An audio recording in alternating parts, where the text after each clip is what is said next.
Muito bom dia! O Tarobá Rural está no ar e eu te trago agora as principais notícias do campo. Vocês conhecem a história da agricultura? O engenheiro agrônomo Donizete Fornaroli conta pra gente. Equinocultura se consolida como uma importante fonte de bons negócios. E no Direito no Agro, contrato de compra e venda de grãos. Tudo isso e muito mais você vê agora comigo no Tarobá Rural.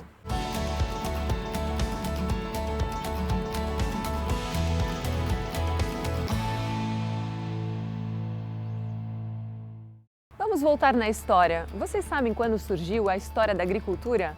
O Donizete Fornaroli conta pra gente. A prática da agricultura surgiu cerca de 12 mil anos atrás, durante o período Neolítico, sendo nos processos constitutivos das primeiras civilizações nesse sentido. Ela foi desenvolvida de forma gradual, sendo que a plantação de cereais e tubérculos foram as primeiras formas de cultivo. A partir de então, o homem percebeu que algumas sementes, quando plantadas, germinavam e que os animais podiam ser domesticados. Assim, esse período também foi marcado pelo início da pecuária, com a gradual domesticação e criação de animais, que até então eram selvagens. Donizete, hoje a gente vê o Paraná super rico em agricultura, mas antes disso veio uma evolução do homem. Conta pra nós um pouquinho. Isso é muito lindo, né? Na verdade, deixar claro, eu não sou historiador nem antropólogo, né? É que se nós observarmos sobre os primórdios da agricultura ou de várias ciências, né? Digamos, agricultura, medicina, tantas outras, e principalmente a agricultura, nós temos o quê? Essa evolução. Então nós começamos lá, né, há 1 milhão de anos, quando apareceu o Homo, né? Só que hoje nós temos o que evoluiu, né? O Homo sapiens. Na verdade, pela história, nós temos mais de 40 tipos de homos, né? Homos erectus, homos neandertals e por aí vai, né? Só que o sapiens, ele se destacou justamente por sabedoria, por inteligência, ele dominou. Então aqui nós temos um exemplo bem típico, né? Aqui abaixo nós temos uma mata, uma floresta, que eu acredito que seja nativa. É uma mata nativa, isso que eu ia falar. Né? De repente ele saiu daquela floresta e o que temos hoje? Esse mundo aqui, né? Que foi justamente a evolução da agricultura. Até assim, historiadores, né, que comentam que toda essa evolução às vezes se questiona se ela foi boa ou se ela foi má, né? Que antigamente o homem vivia nômade com a sua tribo, com o seu pessoal. Hoje, com toda essa evolução, e também existe um rolo compressor em cima disso tudo, né?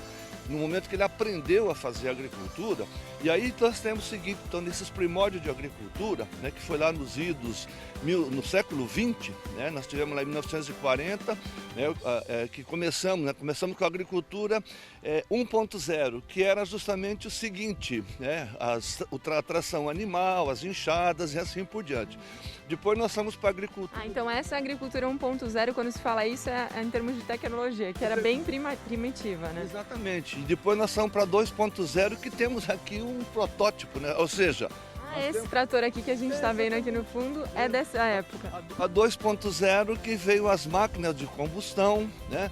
E algumas outras pequenas práticas. Aí nós partimos basicamente para a agricultura 3.0, né? Que foi já na década de 1960, que veio o quê? O uso de produtos orgânicos, principalmente agroquímicos, né? Inorgânicos e mais técnicos. Inclusive nós temos esse milho aqui. Nesse milho nós usamos aqui uma substância química, um herbicida, né, de nome ativo atrazine. Ele foi descoberto em 1960 e até hoje ele mantém líder no mercado de milho. Isso na época desse trator, né, que a gente está falando. Desse trator, né? Aí veio o seguinte, né? Aí as coisas foram evoluindo.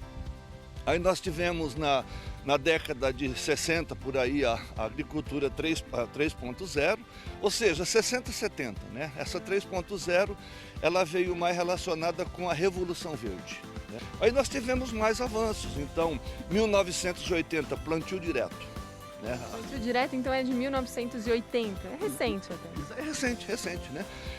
Então, o que acontece? Hoje o nosso país, já falei isso várias vezes, nós temos hoje em torno de 40 milhões de hectares que não revolve solo, né? Então isso vai se conectando à chamada agricultura sustentável, né? Então essas questões, elas são a todo momento elas são crescentes. As pesquisas mundiais, nacionais, estaduais, Paraná, aqui em Londrina, por exemplo, nós temos universidades privadas, nós temos a UEL, por exemplo, Embrapa, IAPAR, né? As empresas, né, cooperativas, tudo isso estão dentro de um segmento que leva toda a retaguarda ao agricultor. Então ele está munido, o agricultor brasileiro e do mundo, mas vamos pensar em Brasil e Paraná, ele está realmente munido de informações. Né? Toda essa evolução que o homem passou, né, da marca para a agricultura, é devido ao quê? Devido pelas leituras que a gente tem feito e estudado, devido à sabedoria do homem. Né? O homem sábio, o homem com sabedoria. Só que tudo isso é preciso ser dosado, né? É preciso que se coloca, por exemplo, como já está acontecendo, né?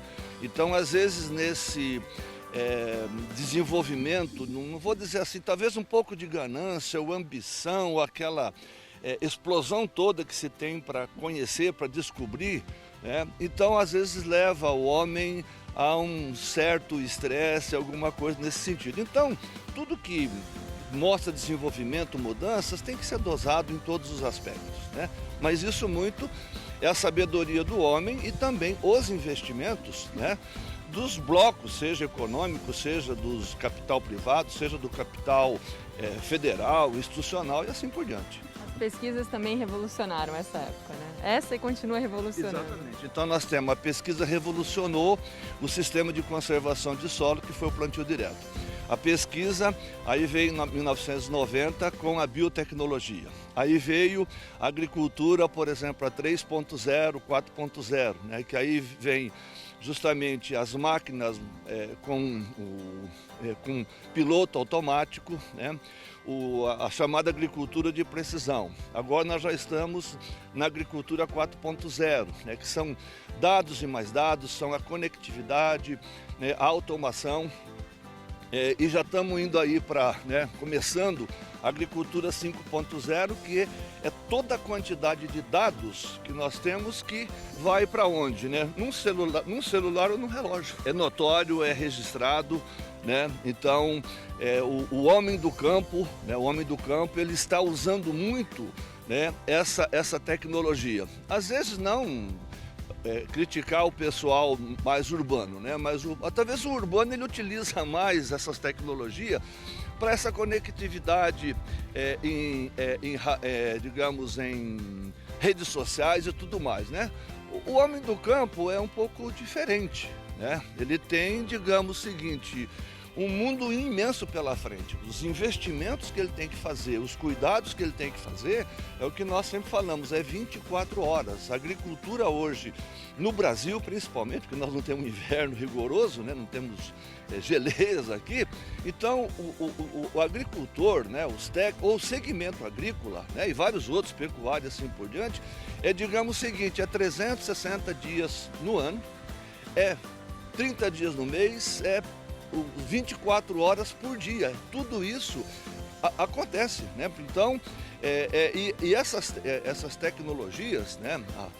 A partir da 3.0, ou seja, todas elas tiveram o seu marco de grande importância. Então, hoje o agricultor já consegue monitorar a sua propriedade utilizando apenas um celular.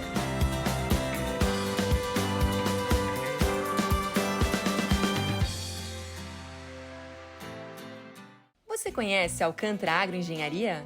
Uma empresa especializada em regularizar seu imóvel, com atuação em conformidade com as leis e regras vigentes no âmbito agroimobiliário. A Alcântara Agroengenharia prepara seu imóvel rural para futuras operações e negócios. Atende o interesse do proprietário em proteger, preservar e valorizar seu patrimônio. A Alcântara Agroengenharia atua nas seguintes áreas: cadastro ambiental rural, defesa técnica em processos ambientais, compensação de reserva legal, projeto e execução de reflorestamentos, laudos técnicos ambientais, sucessão patrimonial, georreferenciamento de imóveis rurais, CCIR, laudos técnicos e assessoria na compra e venda. Profissionais especializados em registros imobiliários e direitos ambientais. Experiência em processos de regularização de áreas e empreendimentos urbanos e rurais. Imóvel regularizado vale mais. Consulte a Alcântara Agroengenharia. Seu patrimônio em boas mãos. Pode confiar.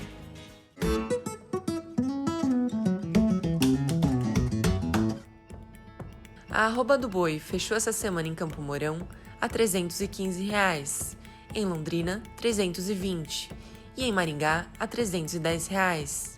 A arroba da vaca fechou essa semana em Campo Mourão a R$ 305, em Londrina, R$ 295 e em Maringá, R$ 290. O quilo do suíno fechou essa semana em Campo Mourão a R$ 6, em Maringá, R$ 6,60 e em Ponta Grossa, a R$ 6,50.